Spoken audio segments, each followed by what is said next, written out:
కాటేరమ్మ రాలేదు కానీ బదులుగా కొడుకుని పంపించిందమ్మా.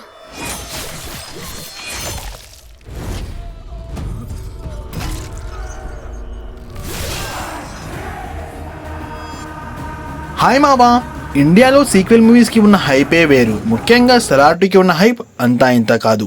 యాక్చువల్గా సలార్ మూవీని మిస్లీడింగ్ చేశారు. కేజీఎఫ్కి సలార్కి లింక్ ఉందని, రాకీ బాయ్ సలార్లో ఉంటాడని, సలార్లో ప్రభాస్ డ్యూయల్ రోల్ అని ఏవేవో ఫ్యాన్ థియరీస్ చెప్పి సినిమాకి సరైన కలెక్షన్స్ రాకుండా చేశారు. నిజానికి నా ఒపీనియన్లో సలార్ మూవీని మించిన సినిమా లేదు.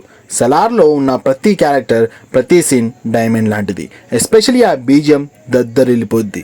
అందరూ సలార్ని ఉగ్రం మూవీ రీమేక్ అంటున్నారు, కానీ ప్రశాంత్ నీల్ ఆ మూవీని రీటెల్లింగ్ చేశారు. అంటే ముందు చూసిన సినిమాని మళ్ళీ చూపించడం, అది కూడా వైడ్ రేంజ్లో. ఉగ్రం మూవీని నేను చూశాను, చాలా బాగుంటుంది. ఆ మూవీని మైండ్లో ఉంచుకొని సలార్ 2 గురించి ఆలోచిస్తేనే గూస్ బంప్స్ వస్తున్నాయి. సలార్ పార్ట్ 1లో ఇంటర్వెల్ సీన్కి ఆ సీన్ని పుట్టించిందే వాడు అని అంటాడు. మరియు వరదరాజ్ మన్నార్ వాడు పెట్టిన నియమమే కదా అని అంటాడు.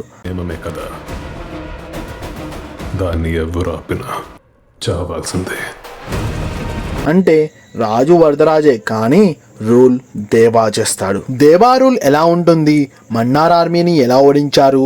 దేవా అతను శౌర్యాంగతేగా అని తెలిస్తే ఎలా రియాక్ట్ అవుతాడు? వరద దేవా మళ్ళీ కలుస్తారా, లేక భయంకరమైన యుద్ధం జరుగుతుందా?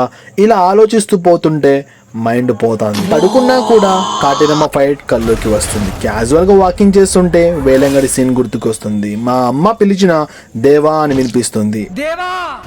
Entry scene, fight scene, interval, క్లైమాక్స్లో దేవా ఒరిజినాలిటీ రివీల్. ప్రతి ఒక్క సీన్ మర్చిపోలేకపోతున్నా.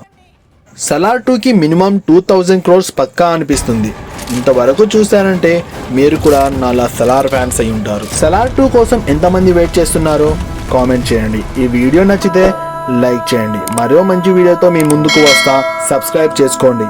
థ్యాంక్ యూ మామా.